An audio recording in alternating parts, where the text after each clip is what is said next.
à la fois la philosophie et un des enjeux de ce type de séminaire, c'est d'ouvrir non seulement à des questions de recherche qui intéressent les universitaires, les étudiants, mais également de s'ouvrir sur la société civile qui est intéressée par les problématiques qu'on est amené à traiter. Donc aujourd'hui, on a une première présentation qui va nous être faite par Eddy Ouedraogo avec des discutants qui sont également impliqués dans ce projet, puisque je vous donne un petit peu la genèse de ce qui s'est produit, c'est-à-dire que la question des savoirs autochtones s'est posée dans la perspective d'un colloque au départ qui était préparé, prévu par Vincent et Eddy en particulier, et ainsi que Caroline. Les circonstances particulières qu'on vient de traverser cette année et qu'on va encore connaître l'année prochaine avec les difficultés de communication avec l'extérieur font que ce colloque ne pouvait pas avoir lieu.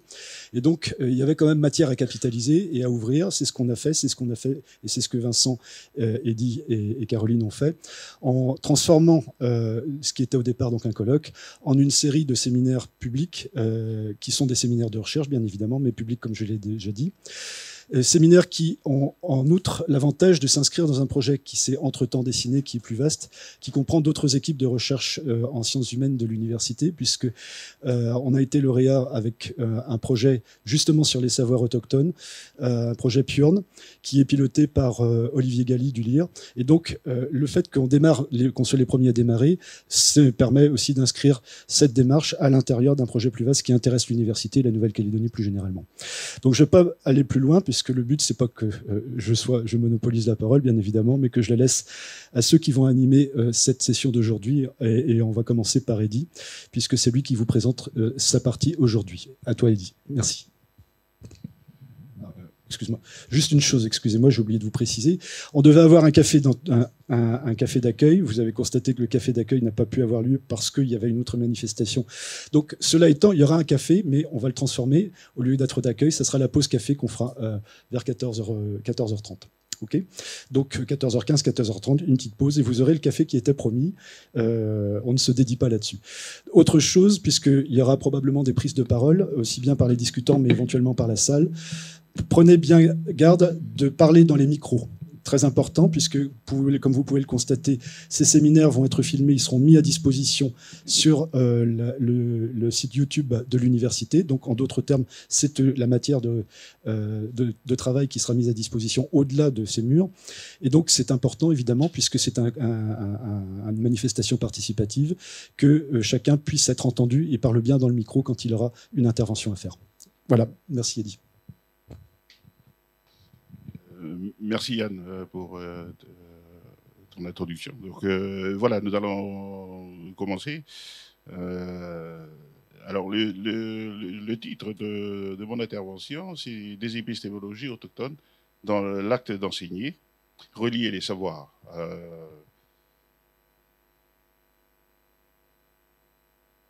À l'heure d'aujourd'hui, comme vous notez, les langues et les éléments fondamentaux de la culture kanak sont intégrés dans les programmes obligatoires de la Nouvelle-Calédonie, de scolarité obligatoire. Ce sont des acquis sociopolitiques très importants, il faut reconnaître. Ce n'est pas rien, puisque si vous regardez dans la plupart des territoires, on n'a pas ce genre de disposition. Donc, c'est quelque chose de formidable, et on peut saluer. Par contre, pour nous, il faut progresser et dépasser les logiques d'opposition aujourd'hui binaires entre savoir autochtone et savoir académique. C'est scientifiquement acceptable et souhaitable aujourd'hui et ça devient incontournable au regard de l'évolution de la société. La proposition que nous vous soumettons aujourd'hui ambitionne l'intégration des épistémologies autochtones kanak et océaniennes dans l'acte d'enseigner pour retirer les savoirs. Maintenant, les questions qui se posent sont pourquoi et comment. Simplement, en guise de plan,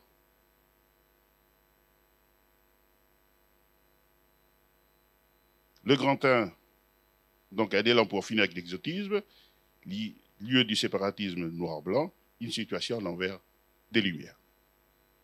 Deuxièmement, une méthodologie pour articuler et relier les savoirs. 3. Quel intérêt pour une épistémologie des savoirs autochtones?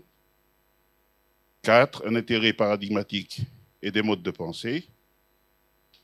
5. Faire des éléments fondamentaux de la culture kanak EFCK de nouveaux objets potentiels pour produire du savoir à l'école, bien entendu. Et évidemment, le comment, la transposition didactique pour décoloniser la recherche et l'école avec des possibles selon des jeux d'échelle de transformation. Nous commençons justement par le premier élément sur la question de l'exotisme. Effectivement, aujourd'hui, les sociétés ont grandement évolué. Les anthropologues rencontrent des sociétés qui ont progressé. Face aux nouveaux défis aujourd'hui dans la société, le premier point qui arrive, et surtout particulièrement pour la Nouvelle-Calédonie avec l'évolution sociopolitique, contextuelle, économique et autres, la question qui se pose, c'est qu'il faut savoir ce qu'on veut maintenant. Il faut savoir ce qu'on veut. Savoir quel type de société évoluer. Deuxièmement, définir clairement les objectifs immédiats et lointains. Ensuite, rediriger l'école en fonction du type d'homme attendu. Quel type de citoyen attendu par la société? Car, faute de penser l'autre, on construit l'étranger. Et ce que l'on veut que le monde soit, il faut le faire à l'école en sachant clairement ce que l'on veut. Et cela est encore d'actualité. En effet, nous aurons le destin, comme dit Einstein, que nous aurons mérité. Donc ici pose l'idée du choix. Vous notez que l'accord de Nouméa, bien avant l'accord de Matignon, a permis de contrôler deux éléments antagonistes. La question de l'attrait et aussi de l'inimité. Mais l'accord de Nouméa a permis de fabriquer les bordures institutionnelles du pays, aujourd'hui, entre justement ces deux éléments antagonistes. À travers des processus dynamiques de construction que nous connaissons, mais surtout la recherche d'un nouveau pays. La recherche d'un nouveau pays dans lequel vous voyez les trois partenaires incontournables qui travaillent en fonction des rencontres et d'autres propositions suite à ces rencontres, la définition de ce nouveau pays. Mais la définition de ce nouveau pays appelle à réfléchir sur les savoirs. Sur des savoirs que vous notez ici, des savoirs pris et construits à travers le côté didactique, avec référence à l'ethnologie et aussi des modes écologiques, puisque le but étant de construire un citoyen qui habite le pays. Et c'est pour cela qu'avec l'histoire, aujourd'hui, pendant longtemps, les autochtones ont été pensés comme des gens qui vivent un peu à la périphérie de la société. Or, aujourd'hui, par ces accords, on doit penser ces personnes, comme dit ici Jean-Marie Kibaou, que la progression du monde kanak et la progression des Océaniens et des Kanaks ici est très liée à l'ouverture au monde, à la réflexion et sur le monde et sur la réflexion sur leur spécificité. Une pensée de la souveraineté qui se construit de leur rapport aux autres, et ce qui est fondamental. C'est-à-dire ici aussi de pouvoir maintenir l'image de soi dans sa transformation, mais en même temps de toujours rendre dynamique ce rapport à l'autre. Et c'est en cela que nous gérons, et comme le soulève ici Jean-Loup Amsel, que les cultures gèrent la perméabilité, leur perméabilité. C'est en cela aussi que nous vivons la contemporanéité. Parce que l'autochtone d'aujourd'hui n'est plus celui du 18e et du 19e. Aujourd'hui, les choses se sont transformées. Et l'autochtone aujourd'hui participe à la transformation du contexte. Ils s'inscrivent dans l'histoire contemporaine par leurs actions en essayant de conjuguer les deux mondes avec interconnexion. Et comme vous notez la dernière phrase, les cultures autochtones contemporaines sont aussi au moins autant le produit de la rencontre coloniale que d'une hypothétique altérité précoloniale, comme soulève ici Marisol.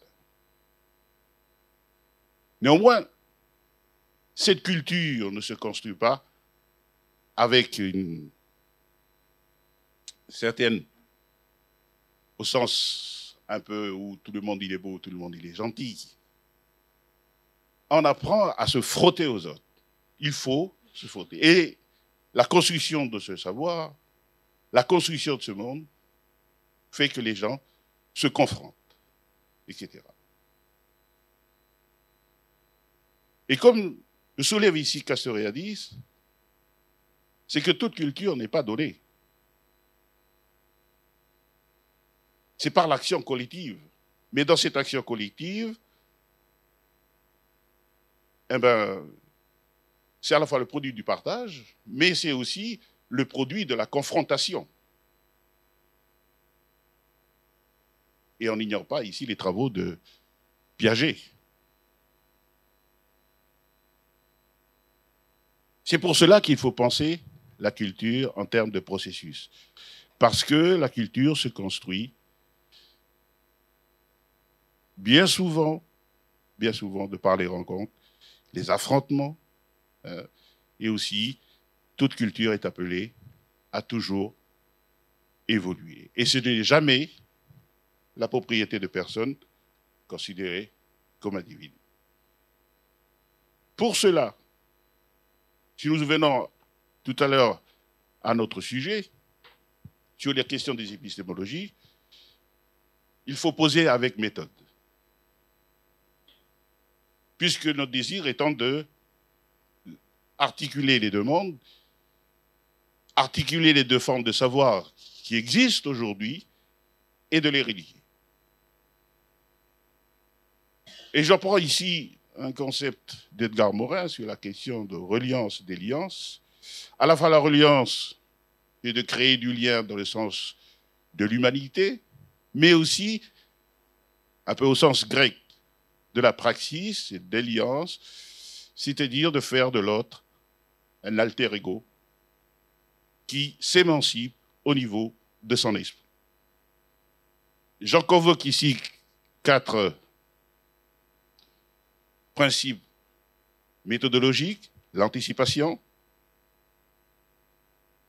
l'analogie, la dialectique et la divergence. Pourquoi je convoque ces 4 éléments? Justement, c'est pour analyser la question de la culture autochtone et aussi la culture de la recherche. Qu'est-ce qui est intéressant dans la culture de l'autochtone? C'est qu'il existe un savoir local. Et on ne peut plus l'ignorer aujourd'hui. Et le questionnement de ce savoir local se fait ici, comme je dis, en apprenant à se frotter aux autres. C'est un peu ce que Piaget a montré, le conflit cognitif. Mais se frotter aux autres, cela permet d'investir des objets innovants. Et là, ces objets innovants intéressent la recherche. Parce que dans la recherche, effectivement, il y a des experts. Et leur expertise permet de découper la réalité pour en faire des objets de connaissance, de la haute connaissance de la culture universitaire. et de pouvoir que le milieu s'enrichisse de la double expérience. Ce qui nous amène par la suite, en combinant à la fois le produit de la recherche et le produit du monde autochtone, cela permet de trouver des objets rationnels, construits, bien entendu, pour pouvoir les diffuser à l'intérieur de l'institution scolaire et du système éducatif, dans le sens multiculturel. Je vous donne ici un exemple, l'exemple de choix d'objets, pris dans un contexte précis. Le penser en double contact. Vous voyez ici, c'est la coutume. Qu'est-ce qu'on voit à l'intérieur? On voit énormément de choses. C'est-à-dire que si nous sommes entraînés à discerner à travers les pratiques sociales autochtones, nous pouvons voir et discerner énormément de choses qui intéresseraient le monde de l'enseignement aujourd'hui et le monde de l'école. Ne serait-ce que si vous regardez la question de l'écoute. Le discours qui participe à l'ajustement entre monde et mot et monde chez Sœur. Bien entendu, les plaisanteries. Qui n'a jamais remarqué les plaisanteries lors des coutumes?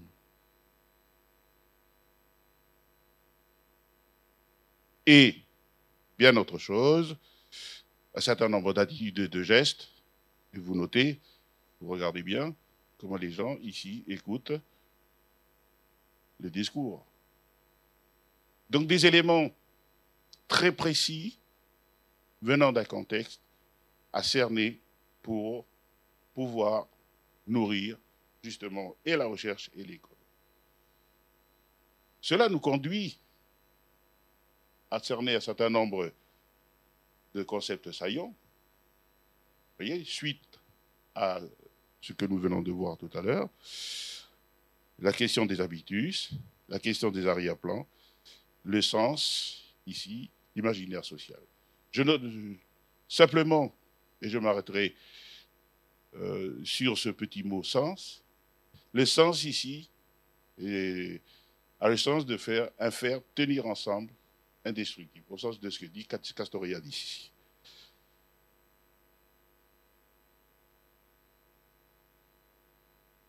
En termes de méthodologie, cela nous renvoie justement à faire le bon choix de techniques d'étude. Comme dit Marie Salin ici, l'autochtone cherche à produire des savoirs communs.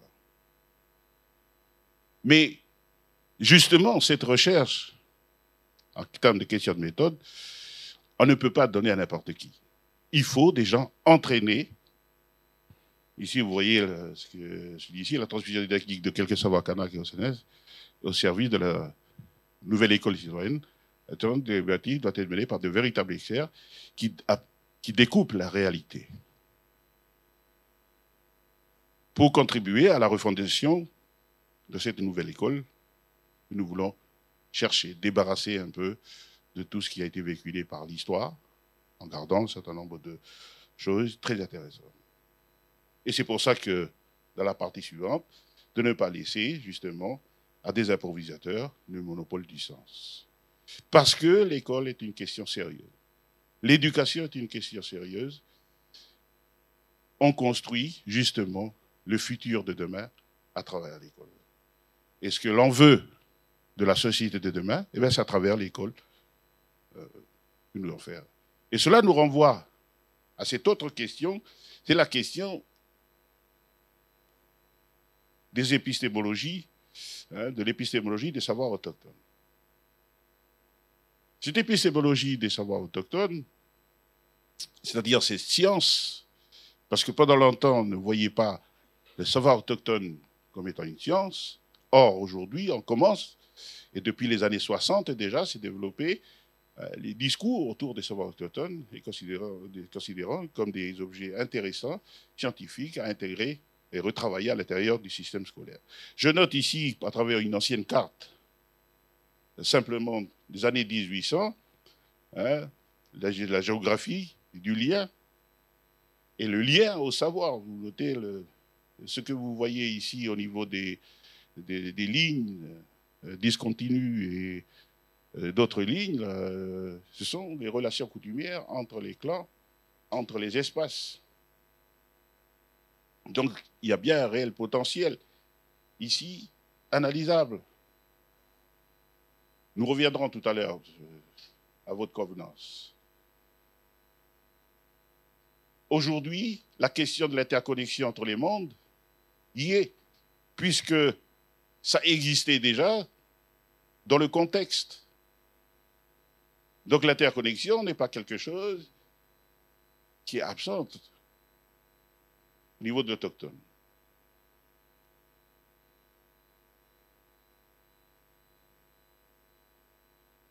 Pardon.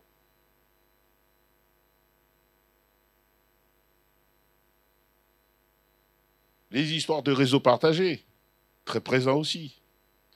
Et j'ai pu moi-même constater, par mes propres recherches, sur l'espace au niveau de l'école. Lorsque vous voyez, ici à Louengoni, c'est-à-dire à Lifou, comment les éléments étrangers ici, comme le temple, le dispensaire, tout ça, etc., hein, arrivent à être des éléments limites entre deux espaces, etc. Vous avez ici notre exemple, l'école située dans une zone dite taboue. Et j'ai noté 4 caractéristiques de cette rationalité d'espace, c'est-à-dire que l'espace est pensé par les autochtones. Donc ce n'est pas rien. Et dans le monde autochtone, on ne place pas n'importe comment les choses, etc. Même quand il y a les coutumes, vous voyez comment les choses sont placées. Vous voyez même l'orateur, celui qui prépare le contre-discours, il se lève, hein, il va toucher les objets, tout ça, etc. Donc pour moi, il y a cette rationalité spatiale autochtone qui existe, qui montre qu'il y a de la science dedans. Même si hein, on ne regarde que le côté pragmatique. Et chose surprenante par rapport aux 4 critères que vous voyez ici, le consensus, le tabou, la lisière, le retrait, il y a une caractéristique qui se reproduit énormément au niveau de la place de l'école dans le milieu. C'est la place, alors je donne ici juste un exemple, l'école de Nechaot. L'école de Nechaot départage et réconcilie 2 espaces. Vous notez, c'est l'école publique qui réconcilie les 2 espaces conflictuels, hein, en conflit, la zone protestante d'un côté et la zone catholique de l'autre. Avec une certaine ingéniosité, et c'est là que c'est intéressant de voir comment les gens se construisent, se consensualisent. Il faut savoir que l'école n'y était pas là auparavant. Elle était à la tribu de Néami. Et quand ils ont amené l'école, parce qu'il y a eu contestation des clans appartenant à la zone protestante, ils leur ont dit, OK, pour apaiser, on va amener. Alors, ils ont amené pas loin du temple, à côté du clocher, si vous connaissez un peu la tribu. Or, ce qui s'est passé, c'est que les catholiques, c'est bon, c'est bien beau, vous amenez l'école, mais seulement ça vous détruit. Et qu'est-ce qui se passe? Et les vieux se sont réunis, ils ont discuté, et vous voyez l'école où elle est placée, là, ici, c'est une ligne de faille, c'est une ligne qui limite les 2 zones d'influence. Et ils négocient avec le public pour placer cette école publique sur cette ligne de faille qui départage. Et aujourd'hui, les petits protestants d'un côté, le petit catholique, ils vont tous dans cette école publique. Et je me suis dit à un moment donné, bon sang, il y a de la laïcité là-dedans. Ce qu'ils en soupçonnent. Parce que l'école publique, c'est l'école du peuple. Il ne faut pas oublier ça. Et là, on voit pourquoi on parle d'épistémologie, pourquoi on parle de science. Mais parce qu'il y a des pensées scientifiques qui sont sous-jacentes. Et on va voir un peu plus tard avec les EPK. Et comme dit ici Gauthier, c'est ce dialogue entre la sagesse traditionnelle et les sciences contemporaines. C'est vrai que les EPK n'ont pas duré, mais néanmoins, leur trace est restée. Aujourd'hui, eh bien, on a les langues kanak au niveau de l'enseignement. On a la culture de l'enfant et on en tient compte à l'intérieur de l'école. Mais il n'y a pas que ça. Le PK fait apparaître justement les bornes et les limites d'un système d'éducation. Et ça, c'est pas rien. Ça, c'est pas rien. Ce qui fait que, vous voyez, implicitement, l'autochtone va participer. Il va participer à construire ce contexte. Et ça a un intérêt de participer. Pourquoi? Parce que, justement, il y a des modes de pensée liés au milieu. Des modes de pensée, et j'en prends ici l'expression de Brunner, avec d'autres chercheurs au niveau de la psychologie. Et là, je vous produis une carte. Et cette carte, ce n'est pas M. Wadron qui l'a montée. Vous notez, c'est un jeune qui s'appelle Naochoué. Il est au fond là-bas. Suite à un cours, à quelques cours avec eux sur les notions de fractal, rhizomique, tout ça, etc., ils ont pris la culture kanak et ils l'ont éclatée avec des espèces de thématiques tout au long, comme une carte mentale. Sauf qu'ils l'ont représenté, vous voyez, avec un centre et tout autour. Et là, on voit, justement, c'est cette question de réticulation, le fractal. On va le voir avec des exemples tout à l'heure, parce que là, c'est un peu théorique, etc. Les rhizomiques. Le rhizomique, c'est un concept amené par Guattari et Deleuze, etc. Ceci pour montrer que le milieu regorge d'éléments susceptibles d'être étudiés et d'intégrés comme éléments scientifiques. Je vous donne ici l'exemple de mode spiralaire et panoramique. Ici, c'est lors d'un décès, c'est le décès la coutume du maire point à point, merci Patrice. Voilà. Là-haut, c'est la case, la question.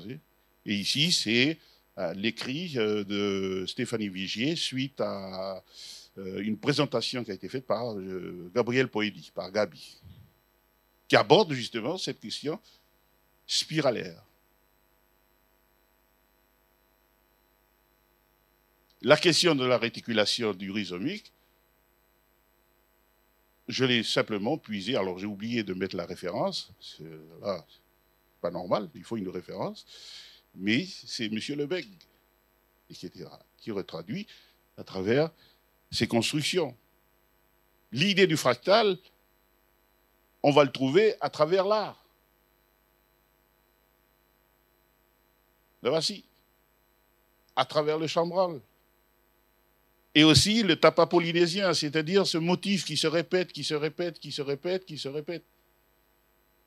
Voilà pourquoi, déjà d'une part, que nous posons qu'il faut considérer une forme d'épistémologie, c'est-à-dire que les savoirs, certains savoirs autochtones, aujourd'hui dans le milieu, sont susceptibles d'entrée et d'études.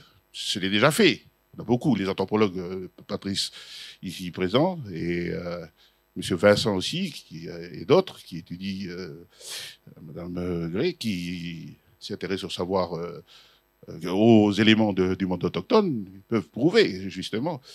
Maintenant, c'est ce travail de la science, ce qui fait que ces savoirs-là, aujourd'hui, sont des savoirs intéressants pour faire progresser la jeunesse, aujourd'hui. Parce que la jeunesse doit constater que leur monde n'est pas le monde qui avait été véhiculé pendant les discours du 18e, du 19e, tout ça, que ce monde primitif, ce monde... Non. C'est un monde qui a été pensé. Et c'est un monde qui produit du savoir. Et c'est un monde intelligent. Et c'est un monde qui sait pratiquer la paix, c'est un monde qui sait pratiquer le consensus, et on le voit à travers ces éléments. Et c'est pour cela que, pour nous, les éléments fondamentaux de la culture kanak sont une opportunité. C'est pour ça que je disais tout à l'heure que c'est un acquis formidable. C'est une opportunité pour en faire de certains savoirs du potentiel pour l'école.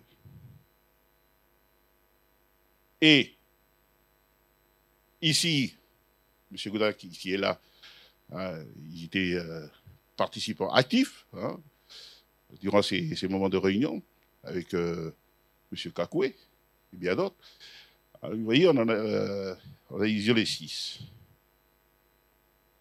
Ces savoirs-là, c'est vrai que ça fait partie aujourd'hui des programmes, mais comme nous disions tout à l'heure dans la problématique, aujourd'hui, ces savoirs, on doit poursuivre le questionnement de ces éléments sur le clan, la personne, les langues, la parole, l'igname, la terre, la case. On doit poursuivre pour continuer à sortir des connaissances pour nourrir l'école. N'oublions pas la métaphore du verre de Bancoul. Pour que le verre de Bancoul, comme font les grands-mères, les tantes, les mamans dans les tribus, pour éviter qu'on mange le verre de Bancoul avec la sciure, on nourrit pendant au moins 1 semaine, voire 2, le verre de Bancoul à coup de résidus de coco râpé. Et au bout d'1 semaine, quand vous consommez le verre de Bancoul, ça a une odeur de coco, c'est gras et c'est succulent. Et c'est pour ça que ce n'est pas le moment de détruire l'école. Mais par contre, il nous appartient tous de la nourrir. De la nourrir pour l'équilibre de chacun. Et d'autant plus que les institutions nous autorisent, comme vous voyez ici. Donc à poursuivre. Ce qui nous amène à la problématique que nous avons un peu entrevue tout à l'heure, leur insuffisance au niveau des FCK, parce qu'il faut aller vers des écrits défendant cette épistémologie autochtone. C'est pour ça que par hypothèse, je dis non, car il doit, en premier temps, apporter du rééquilibrage à l'intérieur de l'école, avec cette double présence, l'école comme héritage de l'histoire, mais aussi les apports que les autochtones peuvent donner et mettre à l'intérieur de l'école. L'autre élément, c'est de considérer les modes de pensée et les modalités de transmission. Et c'est là, ça interroge, justement. Quand on disait tout à l'heure que cette histoire de transposition, cette histoire de transformation, il ne faut pas donner à n'importe qui, parce qu'il y a des conditions. Il y a des conditions quand on veut transposer des savoirs autochtones vers les savoirs académiques. Il y a des conditions et il y a des formes de style et de posture réclamées chez l'enseignant. Parce que c'est des choses sérieuses. Parce qu'on va nourrir une génération et on va aussi construire le jeune citoyen qui se forme à l'intérieur de l'école. Mais aussi parce que dans la transmission didactique, on peut soupçonner que cela peut aider à décoloniser la recherche et l'école.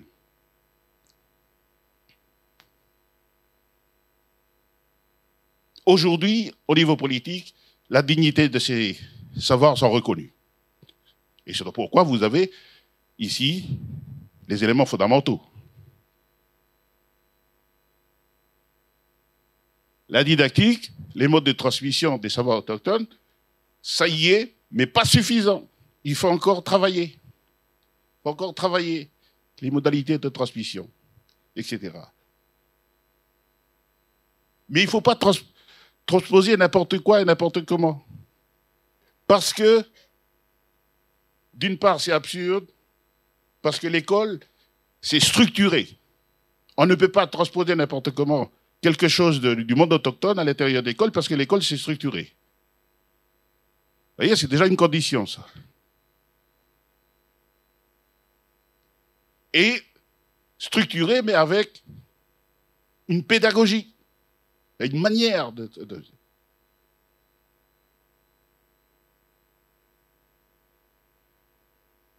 Et si on fait n'importe comment, c'est qu'on n'a pas de respect pour le savoir de tous ces anciens, parce qu'on doit avoir du respect. Sauf que, pour faire entrer à l'école, il y a des conditions, il y a une façon de faire, et aussi de tailler ce savoir à ce que ces connaissances soient susceptibles de correspondre à des programmations. Et c'est dangereux, pourquoi? Parce que si on transpose rapidement comme ça, ben on rend banal le savoir. Et c'est là où c'est intéressant ce que dit Chevalard, hein, l'usure biologique du savoir enseigné, et aussi l'usure morale. C'est-à-dire que le savoir s'éloigne justement des savoirs savants. Et quand je dis savoir savant ici, c'est à la fois le savoir universitaire, mais le savoir des spécialistes à l'intérieur de la culture. Parce qu'on a des savoirs savants coutumiers. Et j'en défends ce principe. Parce qu'il y a des spécialistes. Vous êtes obligé d'aller voir ces personnes-là. Sauf que, vous verrez d'ailleurs, c'est une des conditions pour que ça soit transposable dans l'école. Et le savoir, l'usure morale, justement, c'est la question, c'est qu'on risque de banaliser. Et la transposition didactique, justement, il faut des conditions et un certain nombre de styles. Et voilà les conditions. Un savoir autochtone à l'intérieur de l'école, il faut qu'il soit objectivable, c'est-à-dire dépersonnalisé. Programmable, doit participer à un programme d'enseignement. Enseignable, assimilable par l'élève à l'intérieur de l'école. Mais non seulement ça, les deux autres conditions sont très, très importantes. Parce que ces programmes font partie des politiques publiques. Donc, il faut que ça soit évaluable et validable en termes d'acquis et de connaissances pour l'élève.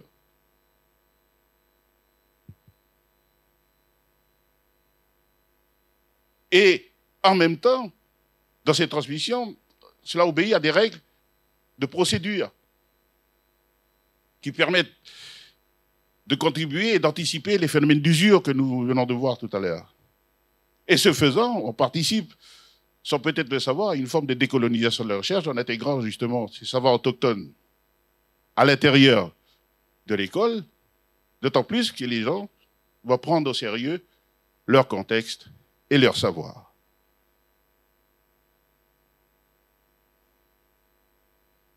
Vous notez, je l'ai mis en rouge, parce que c'est dangereux. Effectivement, sans de telles procédures et conditions de style, la pédagogisation de quelques savoirs autochtones comporte des risques. Parce qu'il faut ces conditions-là, ce que vous voyez là-haut.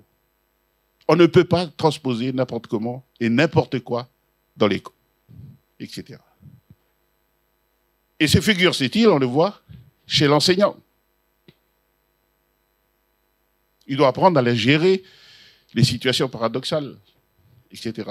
Alors j'ai mis, pour ceux qui ne connaissent pas, entre l'éléphant et l'éléphant, c'est parce qu'il faut apprendre à voir le savoir dans toutes ses dimensions. Alors ici, on n'a pas de hérisson, mais néanmoins, le paradoxe chez le hérisson, c'est plus il se rapproche, qu'est-ce qui se passe? Il se pique, oui, on voit des lèvres, il se pique.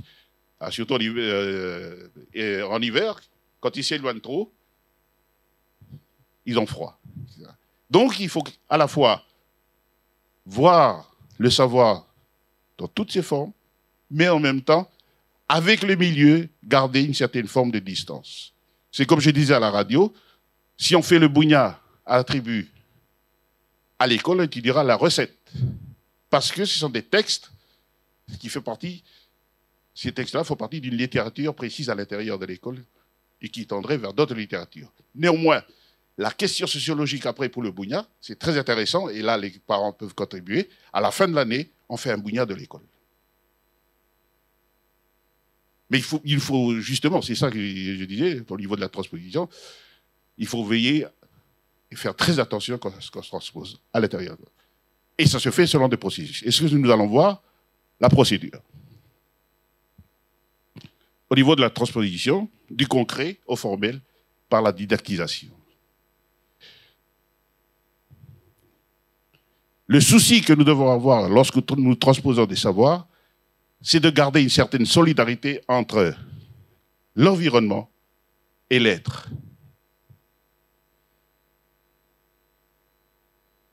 Il faut partir d'un phénomène précis.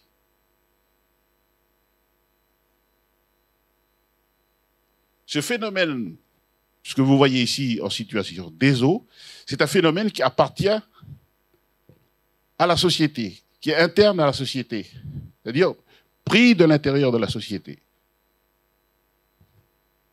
Pourquoi à l'intérieur de la société? Parce que ce phénomène fait partie des habitus, parce que les gens vivent dans une société. Mais pour cette histoire de cadre épistémologique, il faut des disciplines qui encadrent, justement. Et j'ai choisi ici 3, l'ethnologie, l'écologie et la sociologie. Pour, justement, déterminer un certain nombre d'actes historiques singuliers de réciprocité, puisque l'école, pourquoi réciprocité? Puisqu'on veut construire celui qui est capable de vivre avec l'autre. N'oubliez pas ce que disait Thibaou tout à l'heure. Et aujourd'hui à l'école, de vivre ensemble. Et c'est pour ça que notre souci, c'est le lien. Ce travail nous amène, au niveau des connaissances autochtones, à ce que ces connaissances, passant par la science, se normalisent. Mais au sens normatif, c'est-à-dire au sens des normes de l'école. Et aussi, une égalisation statutaire, c'est-à-dire que quand vous étudiez la recette du Bougna, la recette fait partie d'un texte, et ce texte, c'est un texte qui est lié à des algorithmes au niveau textuel, et ça a le même statut qu'un autre texte. Que vous étudiez la recette du Bougna ou la recette du phare breton, on va dire, hein, en voyant mon directeur, eh bien, voilà, par exemple, ce sont des textes, etc. Vous voyez, ça a le même statut. Et bien d'autres encore, etc. Et de là, en faisant cela, on va vers une forme d'épistémologie. C'est-à-dire que le savoir autochtone n'est plus vu seulement comme un savoir commun à l'intérieur de la société, mais il va devenir un savoir qui participe au discours scientifique. Et en même temps, dans ce savoir scientifique, eh ben, comme je disais tout à l'heure, la condition d'objectivable, ça participe à une forme d'objectivité. Et en même temps de conceptualisation, parce que nous allons appuyer sur la philosophie au niveau de ces connaissances autochtones, parce que ces connaissances vont participer à développer des valeurs communes et des savoirs communs à l'intérieur de la société. Ceci nous amène justement à reconsidérer les processus didactiques. Alors je vais un peu vite. Socio-constructivisme et d'équilibration, tout cela. Hein, je vais un peu vite dans le schéma. Cela nous amène justement à la modélisation de ces, et la schématisation de ces savoirs et de ces connaissances qui seraient susceptibles d'être utilisés au sens pluridisciplinaire et interdisciplinaire, susceptibles d'être transférés et transférables dans d'autres situations. C'est-à-dire qu'un enfant, un élève qui a compris comment marche une recette du Bougna, eh bien, il a autant compris la recette, que ce soit du phare breton, la recette du couscous, la recette, parce que c'est les ingrédients qui changent, mais les modalités textuelles et l'algorithme qui gouverne justement l'écriture du texte restent universels. Et c'est justement, c'est tout ça que j'appelle la situation d'Isos. Pourquoi Isos? C'est simple, c'est très simple. Hein, la situation d'Isos, c'est cette forme d'égalisation. Ça a donné le terme isométrie, hein, le triangle isocèle, tout ça, etc. Hein. Tout ça nous mène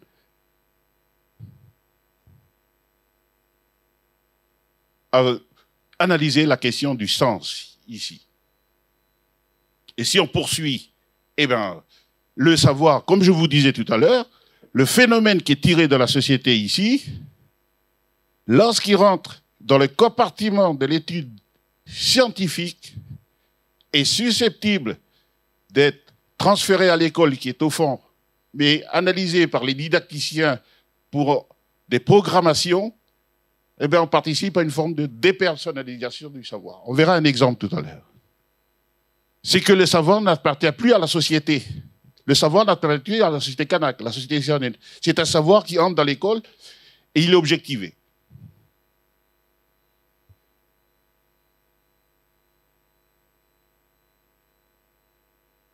Pardon.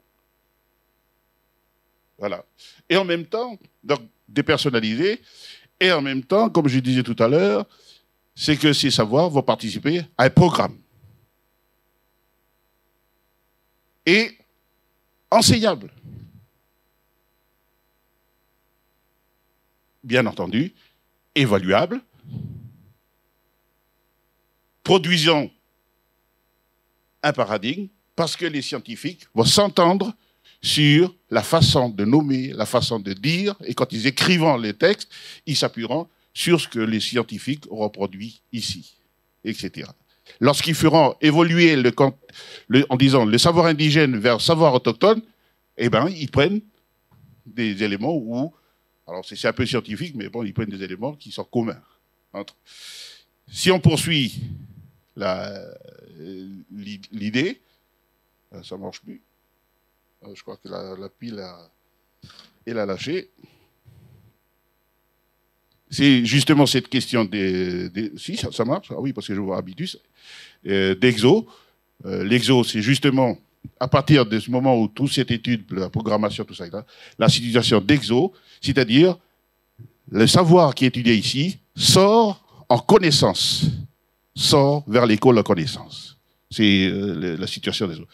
Et sort en connaissance, d'une part, mais sort aussi avec des postures d'élèves à l'intérieur. C'est pour ça que vous voyez le terme habitus au fond.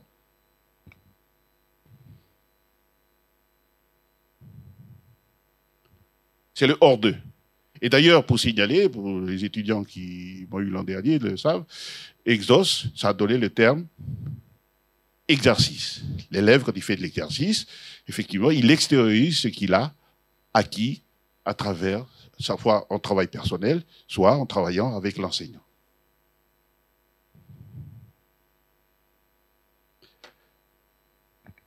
Ce faisant, on arrive justement à un imaginaire et effort partagé.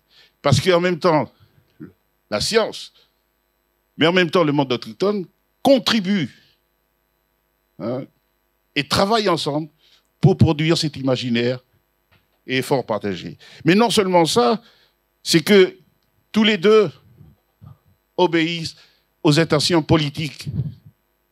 Mais ce qui est encore plus formidable, c'est que le savoir autochtone, enfin, le savoir autochtone aura la parure scientifique, c'est-à-dire certains savoirs autochtones aura la parure scientifique, mais aussi académique, parce que ça fait partie des programmes d'enseignement au lycée, au collège et à l'école.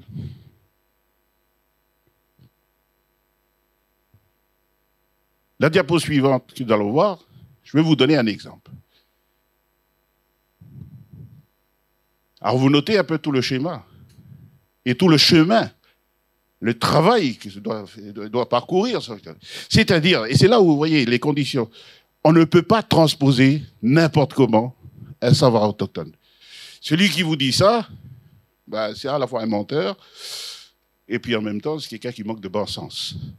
Parce qu'on ne peut pas transposer un savoir de notre milieu, si je m'inclus dans la société, directement à l'école. Il faut passer par tout ça.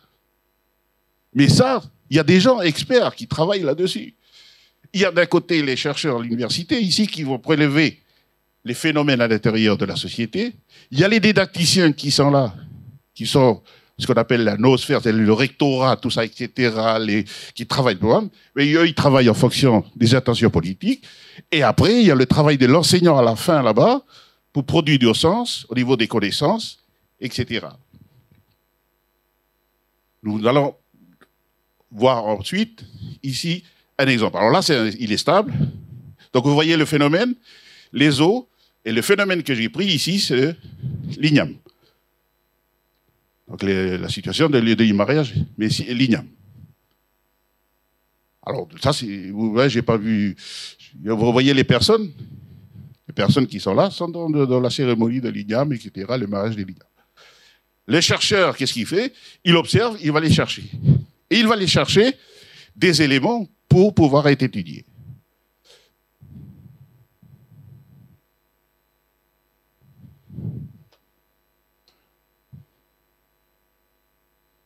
Permettez-moi un petit peu de maladresse parce que un peu stressé. Voilà le travail du chercheur.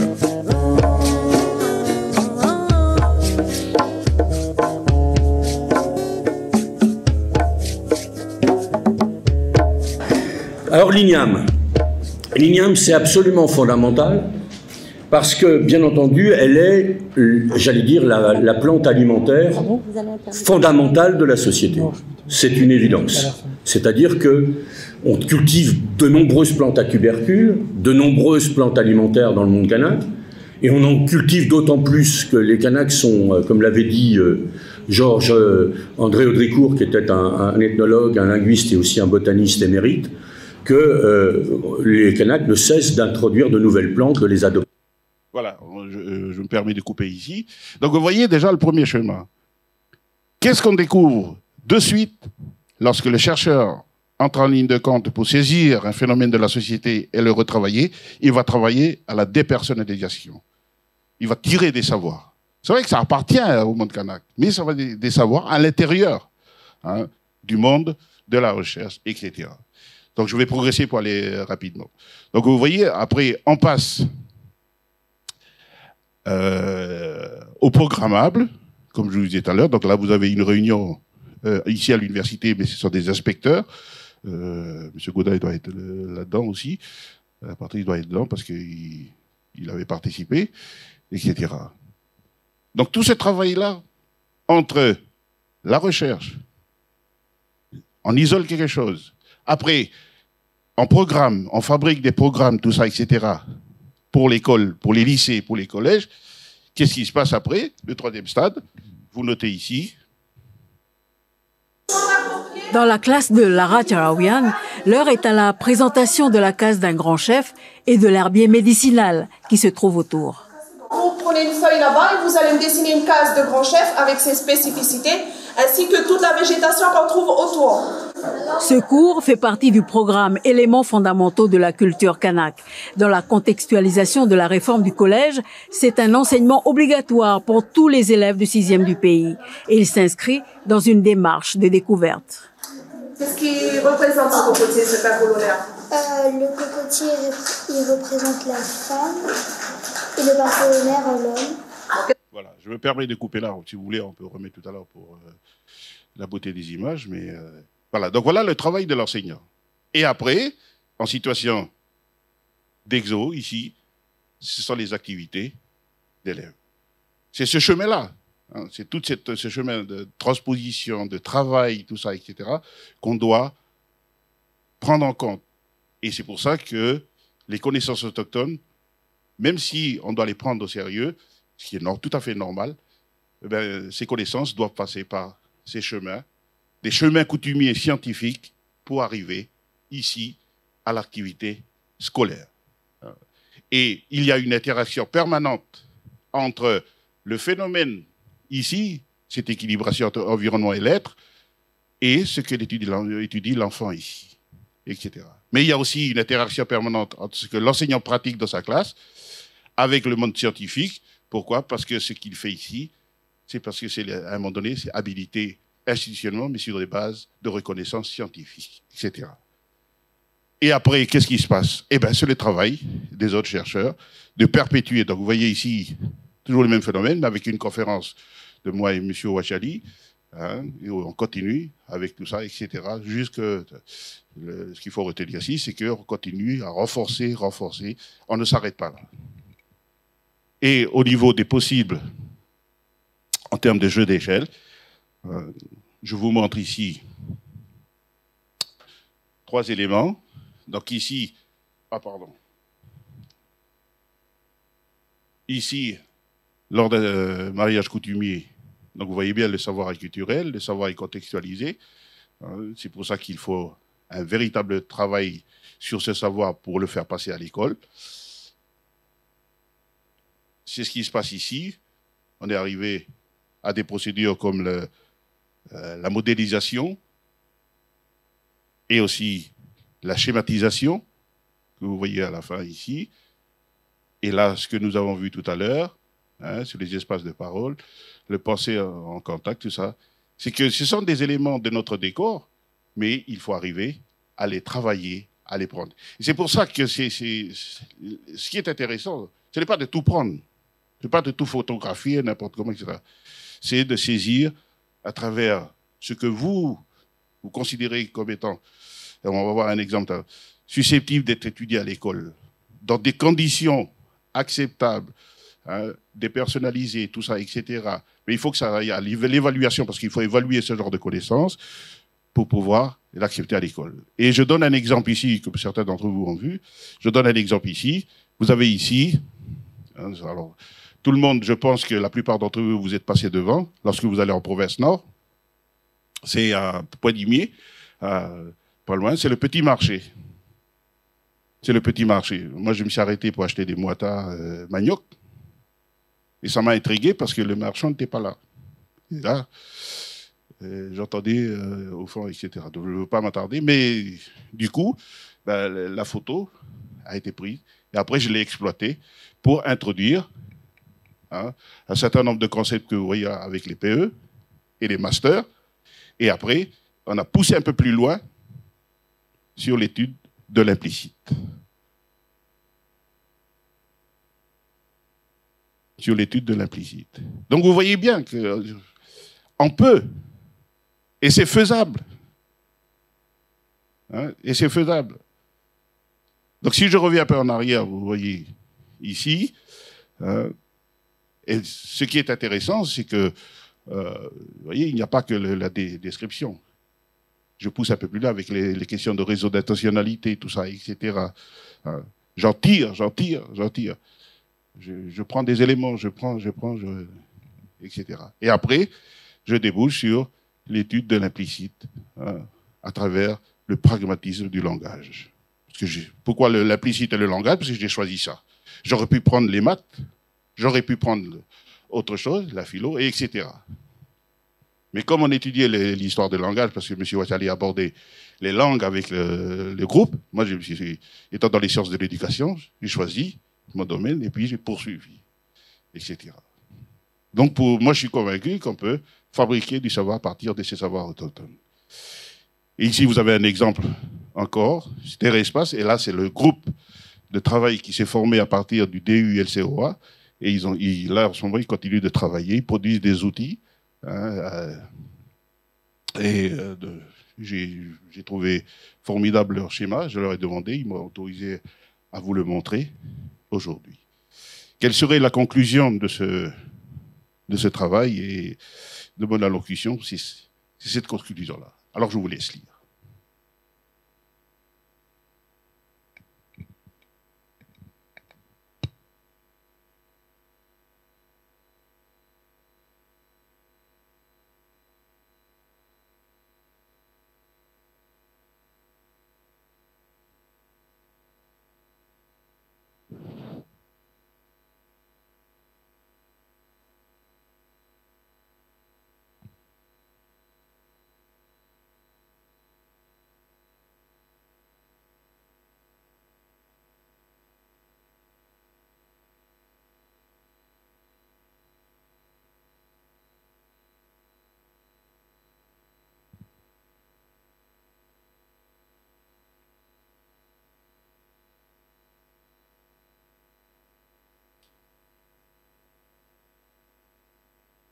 Je pense que vous êtes arrivé au bout.